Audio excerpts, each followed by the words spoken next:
Yo, yo, yo, it's your favorite anime slash manga Jory Shields here, and One Piece is officially back after a 1 month break. Whew, feels good to just say that because it's been a long month. It's been a brutal, brutal month. And Oda came back crazy with this chapter, just absolutely nuts. Dropped 3 nukes on our heads, and by the end of this chapter, I was just straight up gone. I was evaporated. I wasn't there. I had no idea what I just read, and I actually had to reread the chapter right there and then, like 4 times, just to really process what's going on and what's happening right now. And it really just kind of dawned on me that like we are officially right here, chapter 1054 One Piece, at the end game of One Piece.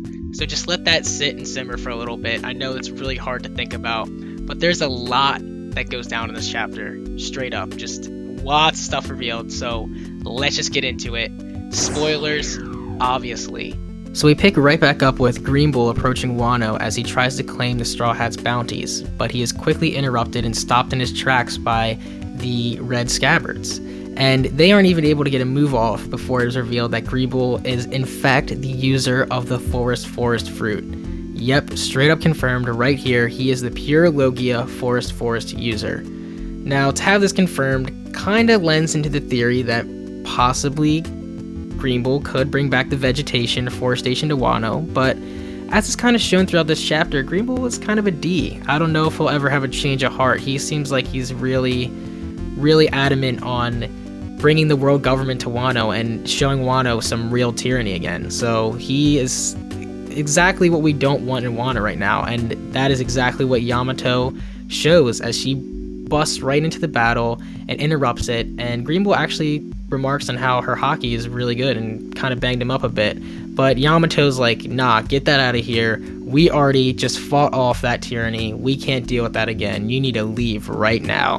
And Momo's quick to back her up too, but it's quickly revealed that Momo is still not used to his dragon form. He tries to do a blast breath and nothing comes out, and he still seems very uncomfortable and awkward in his form and kind of just like waving around there, and he bites Green Bull and does a little bit of damage, but still it seems like he's not doing too much and still has a long way to go for his dragon form. We then cut to the Red Force as it drifts across the sea near Wano. The red-haired Jolly Roger being flown high.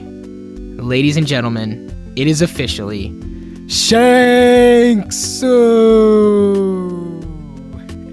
Shanks looks at Wano in the distance and thinks back to the last time he was there and when he was sending off Odin. His crew begins to get super hype about being around Wano, and Lucky Roo actually begs Shanks to finally meet up with Luffy. The rest of the crew agree and cheer on in joy, except Yasopp is quick to exclaim that he is not ready to meet Usopp yet. And Lime Juice also remarks on how Eustace Kid is currently in Wano, and last time they saw him, they cut his arm off. So as the crew begin to gossip and share stories of Luffy, Shanks quietly sits back and looks at Luffy's new wanted poster. He gets memories all the way back to when he stole the fruit off the CP9 ship, and when Luffy was a child back in Fuchsia Village. Yeah, this flashback, made me super emotional, honestly, and kind of just rocked me in the face. It made me realize that we are really in the endgame now, and if we got Shanks sitting back and reminiscing on Luffy as a child, that's a bad sign. Shit's about to end soon, but anyway, it's unclear if Shanks knew that the Gum Gum fruit was actually the Sun God fruit at this time in the flashback, so that's just something to think about. But we are also introduced to 3 new members of the crew who are also gossiping about Luffy and remark on how the older members of the Red Hair crew seem to be super fond of Luffy. Shanks then stands up and simply states that I'm not interested in seeing Luffy now. This disappoints the rest of the crew. However, they are quick to remind Shanks that they have some issues to deal with, as some dude named Bart is messing with their territories, and this was actually shown in a cover story with Bartholomew burning down one of the red hair flags and replacing it with a Straw Hat one, so cool little nod to that. But Shanks also has something else in mind. He approaches Beck, and he asks him if it's time to make our move. Beck seems kind of confused, but Shanks announces here, it is time to claim the One Piece.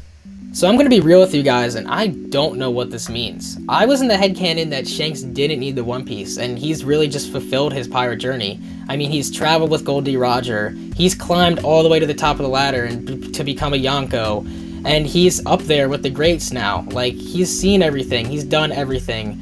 Like, why would he need the One Piece? I thought he would just be living his day-to-day life, taking care of his territories, just being a Yonko. So I gotta say that this one panel really gives me some like Dark Emperor vibes. I feel like Shanks is hiding something from us. And as it's actually revealed in the last Film Red trailer, he abandoned Uta on the island and left her. So there seems to be some running, like, reoccurring theme of fathers abandoning their children on the Red Hair crew. So that is something really interesting. Maybe Shanks is hiding a little evil in him. You never know. He's on my meter right now. I'm watching him. He's a little sus, but God, does it feel good to have him as an actual character here and not just be like, oh, here he is, now he's gone. Like, Shanks is in the story, baby, so watch out. After getting Green Bull's Devil Fruit reveal, some solid time with Shanks and the Red Hair crew, we then finally get to find out what happened at the Reverie. So like I said, this chapter is just reveal on reveal on reveal, just 3 nukes in your face. But anyway, we find out that Cobra has been killed and Sabo is being blamed for his death. This is something that has also been predicted in the fandom for a bit now, but it's still really crazy to see come to fruition. On top of that, Princess Vivi is currently missing. And we also learn that it only took Sabo and a few good men to fight Green Bull and Fujitora at the Reverie, and actually be successful in defeating them and getting their comrade Kuma back safely. The chapter ends with Okainu remarking on how Sabo is becoming like the second Monkey D. Dragon. So as a weekly reader, this chapter definitely checks all the boxes for me, and I'm definitely giving this chapter a 10 out of 10. Yep, you heard me right. Any chapter with Shanks is a 10 out of 10, and we already know that as One Piece fans, but God, this was a really, really good one. An unforgettable one, really was. I won't forget this one. So, thank you, Oda, and thank you guys for watching. I will see you guys next chapter. Peace.